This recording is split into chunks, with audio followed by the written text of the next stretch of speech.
Hello friends, welcome to rose designers.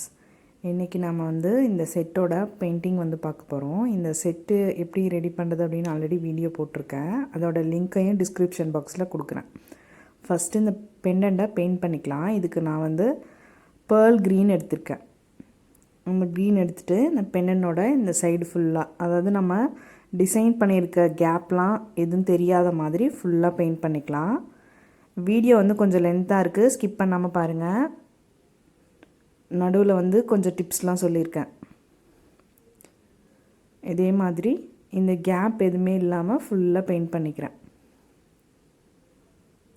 பண்ணதுக்கப்புறமா இதை வந்து காய வச்சுட்டு அடுத்தடுத்து ப்ராசஸை பொறுமையாக பண்ணிக்கலாம். இதோட பேக் சைடு வந்து இது காஞ்சதுக்கப்புறமா பண்ணிக்கலாம். நெக்ஸ்ட்டு இந்த மேலே இருக்கிற இந்த 2 பேர்டுக்கும் அதே பேர்ல் க்ரீனை கொடுத்துக்கிறேன்.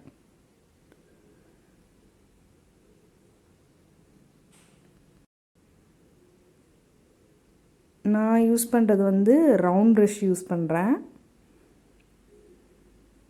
இதே மாதிரி கொடுத்துட்டு அந்த பேர்டோட பேக் சைடும் இது காஞ்சதுக்கப்புறமா அந்த கீழே இருக்கிற ஸ்கொயர் நம்ம பெயிண்ட் பண்ணும்போது பண்ணிக்கலாம். ஃப்ரண்ட் போர்ஷன் மட்டும் பெயிண்ட் பண்ணிவிட்டு இதை ஓரமாக காய வச்சிடலாம்.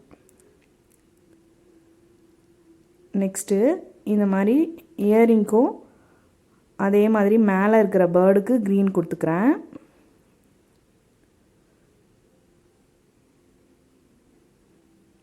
இந்த பேர்டு அண்டு அந்த கீழே இருக்கிற ஜிமிக்கிக்கும் 2 க்ரீன், அந்த சென்டரில் இருக்கிற கனெக்டர் பீடுக்கு வந்து ரெட்டு கொடுத்துக்க போகிறேன். அண்டு இந்த ஜிமிக்கி வந்து பிளாக்காக ஆகாமல் இருக்கு பாருங்கள். இந்த மாதிரி ரெடி பண்ணுறது எப்படின்னு நம்ம வந்து வீடியோ வந்து கண்டிப்பாக சீக்கிரம் பார்க்கலாம்.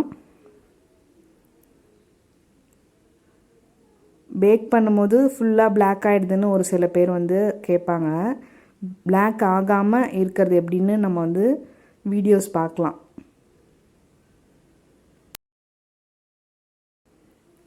இப்போ இந்த ஜிமிக்கி ஃபுல்லாக நான் வந்து க்ரீன் அடிச்சிட்டேன். அதே மாதிரி இதுக்கு இந்த ஜிமிக்கியோட உள் சைடும் வந்து பெயிண்ட் பண்ணிக்கிறேன். இந்த ஸ்டிக் பீட்ஸ் மட்டும் விட்டுட்டு மற்ற எல்லா இடத்தையும் பெயிண்ட் பண்ணிக்கிறேன். இந்த கனெக்டர் பீடையும் விட்டுருக்கேன். இதை வந்து பெயிண்ட் பண்ணிவிட்டு நம்ம எப்படி காய வைக்கிறதுன்னு நான் சொல்கிறேன். அந்த மெத்தட் ஃபாலோ பண்ணால் கொஞ்சம் ஈஸியாக இருக்குது. நம்ம ஃபுல்லாக வந்து பெயிண்ட் பண்ணிக்கலாம், இல்லைன்னா ஒவ்வொன்றா காயிற வரைக்கும் நம்ம பெயிண்ட் பண்ணிகிட்டே இருக்கணும். இந்த மெத்தட் பண்ணும்போது கொஞ்சம் ஈஸியாக இருந்தது. இந்த மாதிரி பெயிண்ட் பண்ணிவிட்டு இந்த ஸ்டிக் பீட்ஸ் மட்டும் அப்படியே விட்டுருக்கேன். இந்த கேப் இருக்கும் இல்லையா, அந்த ஸ்டிக் பீட்ஸ்க்கும் கேப்பு, அதுலேயும் க்ரீன் வந்து கொஞ்சம் கொஞ்சமாக கொடுத்துக்கிறேன். அந்த ஸ்டிக் பீட்ஸில் பட்டாலும் பரவாயில்ல, லைட்டாக அந்த எட்ஜஸ்லாம் கொஞ்சம் ஃபினிஷிங்காக வந்து பெயிண்ட் பண்ணிக்கணும். இந்த மாதிரி பண்ணதுக்கப்புறமா நான் இதை வந்து காய வச்சுக்கிறேன். நெக்ஸ்ட்டு இந்த பேர்ட் பீட் பண்ணோம்ல, அந்த பேர்ட் பீடுக்கும் அதே மாதிரி இந்த க்ரீனை வந்து பெயிண்ட் பண்ணிக்கிறேன். ஏதாவது ஒரு எட்ஜை இந்த மாதிரி பிடிச்சிக்கிட்டு அந்த வந்து பெயிண்ட் பண்ணிக்கலாம். அப்புறமா ஒரு ஓல்டு ப்ரஷ் எடுத்துகிட்டு அந்த ஓல்டு ப்ரஷ்ஷில் இந்த பீடை வந்து கொடுத்து இந்த எக்ஸ்ட்ரா நம்ம பிடிச்சிருக்க இடத்தெல்லாம் பெயிண்ட் பண்ணிக்கலாம். இந்த மாதிரி இதை வந்து இப்படியே இந்த பெயிண்ட் ப்ரஷ்ஷோட ஏதாவது தர்மாக்கோல் இல்லை ஸ்பாஞ்சில் வந்து குத்தி வச்சிட்டோன்னா அது பட்டே காயும். இந்த மாதிரி பீட்ஸ்க்கெலாம் இந்த டெக்னிக் யூஸ் பண்ணிக்கலாம். நெக்ஸ்ட்டு நான் வந்து கிரிம்சன் ரெட் எடுத்துக்கேன். இந்த ரெட் எடுத்துகிட்டு இந்த சென்டராக கொடுத்துருந்தோம்ல அந்த இடத்துல ஃபுல்லாக இந்த ரெட் அடிச்சுக்கிறேன். அந்த 2 சைடு இருக்கிற ஸ்டிக் பீட்ஸ்க்கு நான் வந்து பேர்ல் க்ரீன் கொடுத்துருக்கேன். இந்த மாதிரி இந்த எட்ஜஸ் வரும்போது மட்டும் கொஞ்சம் பொறுமையாக பண்ணணும். இதுவும் அதே மாதிரி ஃப்ரண்ட்டு சைடு கொடுத்து காய வச்சுட்டு அதுக்கப்புறமா பேக் சைடு கொடுக்கலாம். இந்த மாதிரி பெண்டன்ட் வரும்போது நமக்கு ஃப்ரண்ட்டு சைடு கொடுத்துட்டு காய வச்சுட்டு அப்புறமா பேக் சைடு கொடுத்தா கரெக்டாக இருக்கும். ஆனால் பீட்ஸ் அந்த மாதிரி இருக்கும்போது ஒரே இதில் நமக்கு கொடுத்தா தான் நல்லதாக இருக்கும், ஈஸியாக இருக்கும். இந்த பேர்டோட ஸ்டிக் பீட்ஸ் வந்து நான் ரெட்டு வந்து கொடுத்துட்டேன். நெக்ஸ்ட்டு வந்து நம்பர் 0 ப்ரஷ் எடுத்துகிட்டு இந்த பெண்டன்ட்டில் டிசைன் பண்ணியிருக்கோம்ல அந்த டிசைன்ஸை வந்து ஹைலைட் பண்ணிக்கலாம். இதுக்கு வந்து நம்பர் 0வும் யூஸ் பண்ணலாம், இல்லைன்னா நீங்கள் லைனர் ப்ரஷ் யூஸ் பண்ணுறதுனாலும் யூஸ் பண்ணிக்கலாம். இந்த மாதிரி பொறுமையாக எங்கெங்கெல்லாம் டிசைன் பண்ணியிருக்கோமோ அங்கெல்லாம் வந்து ரெட்டு கொடுத்து நான் ஹைலைட் பண்ணிக்கிறேன்.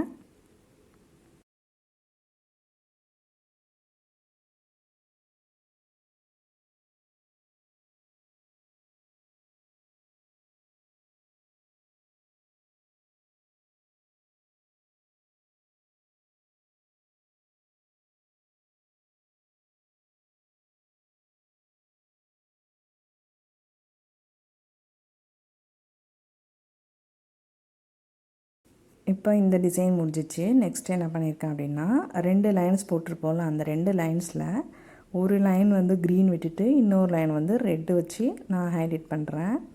சேம் அதே 0 ப்ரஷ் தான் யூஸ் பண்ணுறேன். லைன் வந்து தின்னாக நமக்கு வரும், அப்போ தான் வந்து ஈஸியாக இருக்கும். அதுக்காக தான் இந்த ப்ரஷ் நம்ம யூஸ் பண்ணுறது. அதே மாதிரி இங்கே 5 லைன்ஸ் போட்டிருக்கோம்ல, அதில் வந்து ஒரு லைன் க்ரீன் ஒரு லைன் ரெட் அந்த மாதிரி ஹைலைட் பண்ணிக்கிறேன். இந்த மாதிரி பண்ணிவிட்டு அடுத்த ஒரு லைன் க்ரீன் விட்டுட்டு அடுத்த லைன் ரெட்டு கொடுத்துக்கிறேன். அதே மாதிரி இந்த சைட் பண்ணிக்கிறோம்.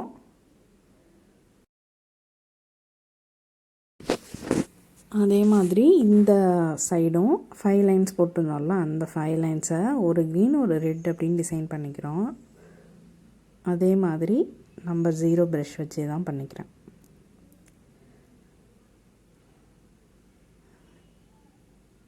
நெக்ஸ்ட்டு அதே மாதிரி மேலே 2 லைன் கொடுத்துருந்ததையும் ஒரு க்ரீன் ஒரு ரெட்டுன்னு பெயிண்ட் பண்ணிக்கிறேன்.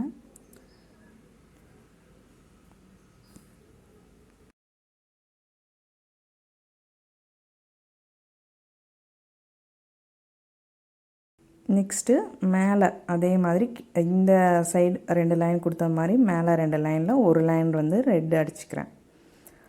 இந்த மாதிரி ஒவ்வொரு ஒர்க்காக நம்ம பண்ணோன்னா நமக்கு ஈஸியாக முடிஞ்சிடும். நெக்ஸ்ட்டு அதே ரெட் எடுத்துகிட்டு இந்த பேர்டு இருக்குல்ல, அதில் டிசைன் பண்ணியிருந்தோம்ல, அந்த டிசைனை வந்து ஹைலைட் பண்ணிக்கிறேன். நெக்ஸ்ட்டு என்ன பண்ணிக்கிறோம் அப்படின்னா இந்த பேர்டில் கொடுத்துருக்க டிசைனை வந்து ஹைலைட் பண்ணிக்கிறோம். ரெட் வச்சுட்டு ஒரு டாட் கொடுத்துட்டு ஐஸ்க்கும் ரெட்டு கொடுத்துட்டேன். அந்த நோஸ் மாதிரி வரத்துக்காக ஒரு லைன் மட்டும் இந்த இடத்துல சின்னதாக கொடுத்துக்கிறேன். நெக்ஸ்ட்டு இந்த லைன்ஸை வந்து ரெட்டு கொடுத்துட்டு டாட்டாக இருக்கிறதுல ஒவ்வொரு டாட் வந்து ரெட் வச்சிடலாம். இதே ப்ராசஸ் வந்து அந்த பீட்ஸ்க்கும் நான் பண்ணியிருக்கேன். இந்த மாதிரி ஒவ்வொரு டாட்டாக லைட்டாக வைக்கணும். இந்த பீடுக்கும் இதே மாதிரி இந்த நோஸில் ஒரு லைன் கொடுத்துட்டு ஐஸ் வந்து ரெட் கொடுத்துக்கிறேன். இந்த டிசைன் வந்து ரெட்டை வச்சே ஹைலைட் பண்ணிக்கிறேன். இந்த மாதிரி பண்ணதுக்கப்புறமா இந்த டாட் இருக்குல்ல, அந்த டாட்டும் ஒவ்வொரு டாட் வச்சுட்டே வரேன். இது வந்து 2 சைடுமே பெயிண்ட் பண்ணிக்கலாம். பெயிண்ட் பண்ணிவிட்டு இது எப்படி காய வைக்கிறதுன்னு சொல்கிறேன். இந்த மாதிரி டாட்டாக வச்சுட்டேன். நெக்ஸ்ட்டு அந்த சைடும் இதே மாதிரி டிசைன் பண்ணிக்கலாம்.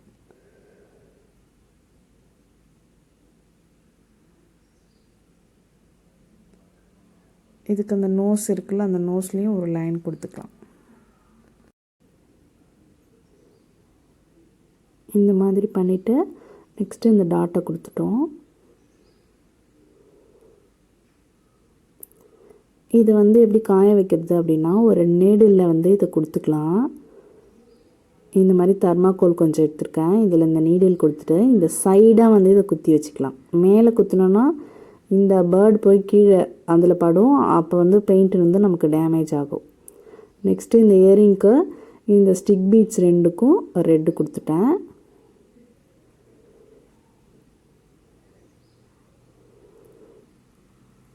அதே மாதிரி இந்த கனெக்டர் பீடுக்கும் ரெட்டு கொடுத்துக்கிறேன். ஃபஸ்ட்டு இந்த ஸ்டிக் பீடும் கனெக்டர் பீடு மட்டும் பெயிண்ட் பண்ணிக்கிறேன். அதுக்கப்புறமா கீழே இருக்கிற அந்த ஸ்டிக் பீட்ஸ்க்கு அப்புறமா பெயிண்ட் பண்ணிக்கலாம்.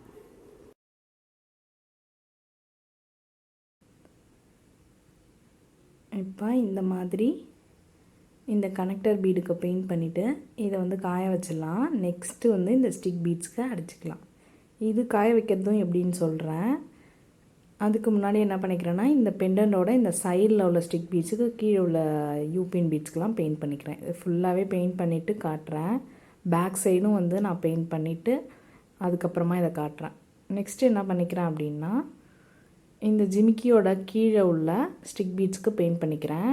இந்த கனெக்டர் பீடும் மேலே அடித்தோம்ல ஸ்டிக் பீடு, அதுக்கு ரெண்டும் பெயிண்ட்டு காஞ்சதுக்கப்புறமா தான் இந்த கீழே அடிக்கிறேன். நம்ம பெயிண்ட் பண்ணியிருக்க அந்த க்ரீனில் ரெட்டு படாமல் பொறுமையாக அடிக்கணும். அந்த எட்ஜில் படாமல் கரெக்டாக பார்த்து அந்த பீட்டுக்கு மட்டும் அடிக்கணும்.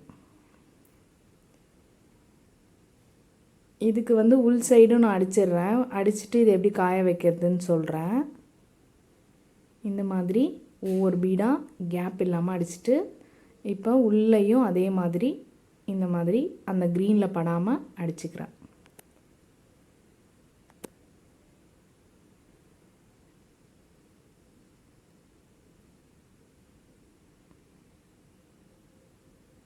ஒவ்வொரு பீடுக்கும் இந்த மாதிரி அந்த க்ரீனில் படாமல் அடிச்சுட்டே வரோம். ஃபுல்லாக அடிச்சிட்டதுக்கப்புறமா இதை வந்து எப்படி காய வைக்கிறது அப்படின்னா, ஆல்ரெடி நம்ம சொன்னோம்ல அந்த பீடுக்கு எப்படி நீடில் குத்தி அதில் காய வைப்போமோ அதே மாதிரி அந்த தர்மாக்கோல் சின்ன பீஸ் தர்மாக்கோல் எடுத்துகிட்டு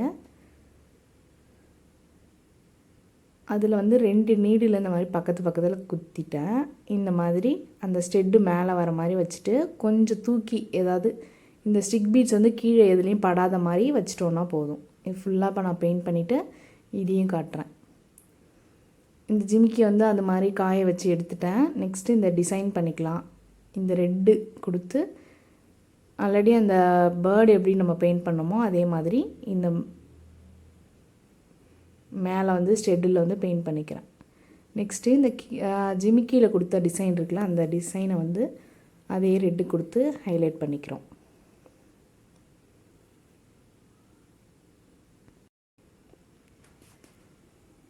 இந்த மாதிரி ஒவ்வொரு ரவுண்டாக வந்து இந்த ரெட்டு கொடுத்துட்டே வரேன் நான்.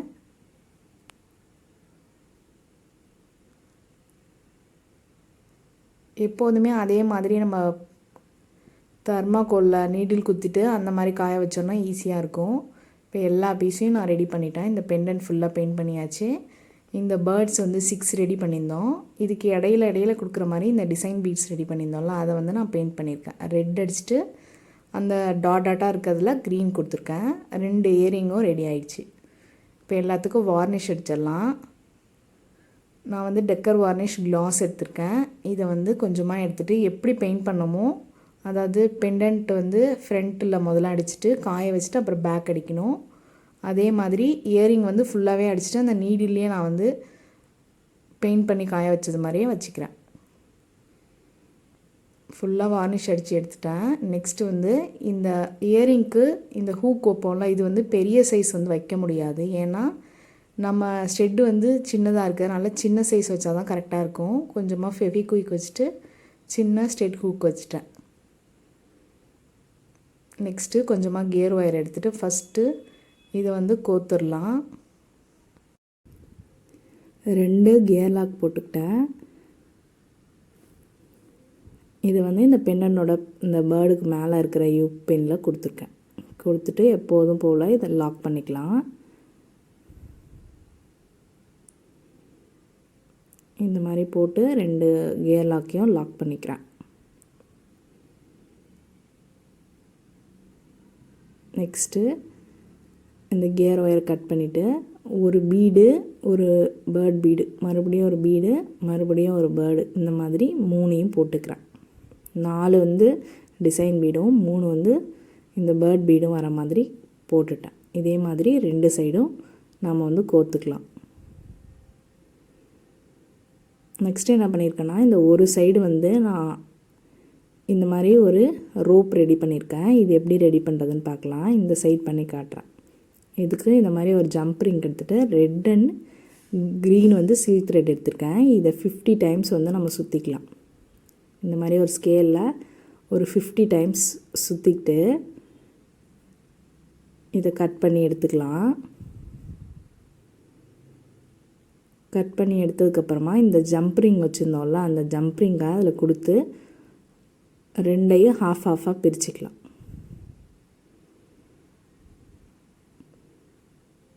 இந்த மாதிரி பிடிச்சிட்டு இந்த சென்டராக பார்த்து இந்த ஜம்ப் ரிங்கை கொடுத்து இதை வந்து டை பண்ணிக்கிறேன். அது வெளில வராத மாதிரி கொஞ்சமாக நூல் சுற்றிட்டு அதை வந்து நாட் போட்டு க்ளூ அப்ளை பண்ணிக்கலாம். பண்ணதுக்கப்புறமா என்ன பண்ணிக்கிறேன் அப்படின்னா இந்த ஜம்ப் ரிங்கில் ஒரு சேஃப்டி பின் கொடுத்துட்டு இந்த மாதிரி டேப் போட்டு இந்த போர்டில் வந்து ஒட்டிக்கிறேன். இதை வந்து இப்போ நம்ம தலை பின்னுற மாதிரி பின்னிட்டே வரேன். அதாவது 3 இதாக பிரித்து ப்ரைடு போடுறோம்ல அந்த மாதிரி போட்டுகிட்டே வந்து இந்த எட்ஜில் நாட் போட்டுக்கிறேன்.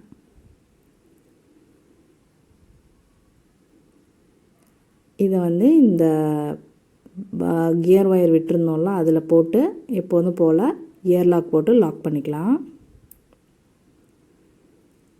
இப்போ 2 சைடும் முடிஞ்சிச்சு. இதுக்கு வந்து பீடு வந்து கனெக்ட் பண்ணணும் இல்லையா, அதனால் இந்த எட்ஜில் கொஞ்சமாக இந்த மாதிரி செல்லோ டேப் போட்டிட்டு அந்த டேப் மூலயமா பீடுக்குள்ளே விட்டோன்னா நமக்கு ஈஸியாக இருக்கும். இந்த மாதிரி பிடிச்சிட்டு கொஞ்சம் கொஞ்சமாக அந்த பீடு எந்த பீடு வேணுமோ அந்த பீடை திருவினோம்னா நமக்கு ஈஸியாக உள்ளே போகும். அதனால தான் அந்த டேப் போட்டு ஒட்டிட்டு அதுக்கப்புறமா நம்ம இந்த மாதிரி பண்ணுறோம். ஃபுல்லாக வெளில எடுத்துகிட்டு இந்த எண்டில் அதே மாதிரி இந்த மாதிரி த்ரெட்டு சுற்றிட்டு நாட் போட்டுக்கிறேன். நெக்ஸ்ட்டு கொஞ்சமாக சில்க் த்ரெட்டை வந்து டேசில்காக கட் பண்ணி வச்சுருக்கேன். அதை எடுத்து இந்த ரோப்புக்குள்ளே விட்டுடலாம். ரோப்புக்குள்ளே விட்டு நம்ம இந்த எட்ஜில் எப்போது நாட் போடுவோம் இல்லையா, அந்த மாதிரி நாட் போட்டுட்டு இந்த எக்ஸஸை கட் பண்ணிவிட்டு க்ளூ அப்ளை பண்ணிக்கிறேன்.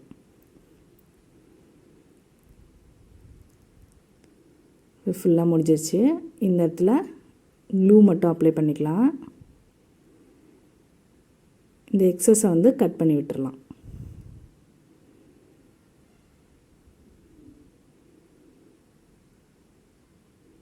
ஃபுல்லாக ரெடி ஆகிடுச்சு. இப்போ இதோட இயரிங் ரெண்டும் ஃபுல்லாக ரெடி ஆகிடுச்சு. ஸ்டெட் ஹூக் வச்சுட்டேன். இந்த செட்டும் ரெடி ஆகிடுச்சு. பிடிச்சிருந்தால் லைக் பண்ணுங்கள், ஷேர் பண்ணுங்கள், மறக்காமல் சப்ஸ்கிரைப் பண்ணுங்கள். Thank you for watching.